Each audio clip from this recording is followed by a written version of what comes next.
শুরুর আগেই ফিফা বিশ্বকাপ ঘিরে শুরু হয়েছে বিতর্ক। ইউরোপ থেকে জোরালো হচ্ছে বিশ্বকাপ বয়কটের ডাক। আফ্রিকার বেশ কিছু দেশকে এরই মধ্যে ভ্রমণ নিষেধাজ্ঞা দিয়েছে ট্রাম্প প্রশাসন। মেগা ইভেন্টের আগে ভূ রাজনীতির প্রভাব ভালোভাবেই টের পাচ্ছেন FIFA president Gianni Infantino.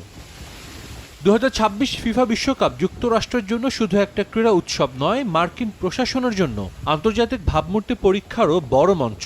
Greatest show on earth সামনে রেখে নিরাপত্তায় বাড়তি নজর দিচ্ছে আয়োজকরা। এবার ট্রাম্প প্রশাসন বিশ্বকাপের জন্য সমন্বিত নিরাপত্তা ও জনসমাগম নিয়ন্ত্রণ ব্যবস্থা চালু করার উদ্যোগ নিয়েছে, যা নজরদারি রাখার পাশাপাশি জনসমাগম নিয়ন্ত্রণেও কাজ করবে।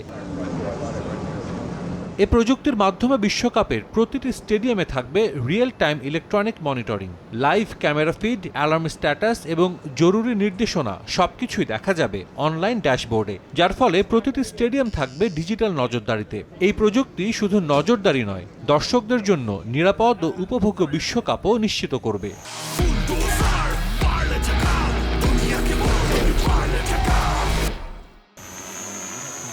টুর্নামেন্ট শুরুর বেশ কমাস বাকি থাকলেও বেশ কিছু স্টেডিয়ামে চালানো হয়েছে মহড়া। যে কোনো পরিস্থিতিতে দ্রুত সিদ্ধান্ত নেয়াই এই সিস্টেমের মূল লক্ষ্য।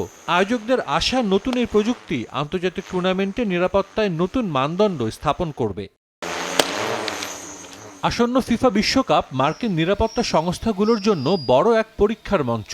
টুর্নামেন্টে 10 লাখের বেশি দর্শনার্থী দেশটিতে যাবেন বলে ধারণা করা হচ্ছে, তাই নিরাপত্তায় কোনো ছাড় দিতে নারাজ ট্রাম্প প্রশাসন। নিরাপত্তা জোরদারে উন্নত কাউন্টার ড্রোন সিস্টেমও থাকবে বিশ্বকাপে। হোমল্যান্ড সিকিউরিটি বিভাগ জানিয়েছে, বিশ্বকাপের মূল ভেন্যু এবং যেসব জায়গায় জনসমাগম হওয়ার সম্ভাবনা আছে সেখানে নিরাপত্তায় থাকবে কাউন্টার ড্রোন সিস্টেম। এর জন্য ব্যয় হবে $115 মিলিয়ন। সাম্প্রতিক সময়ে বিশ্বব্যাপী ড্রোন হামলার ঝুঁকি বাড়ায় নিরাপত্তার স্বার্থে মোটা অঙ্কের অর্থ ব্যয় করতে দ্বিতীয়বার ভাবছে না যুক্তরাষ্ট্র। সাজিদ মুস্তাহিদ, সময় সংবাদ।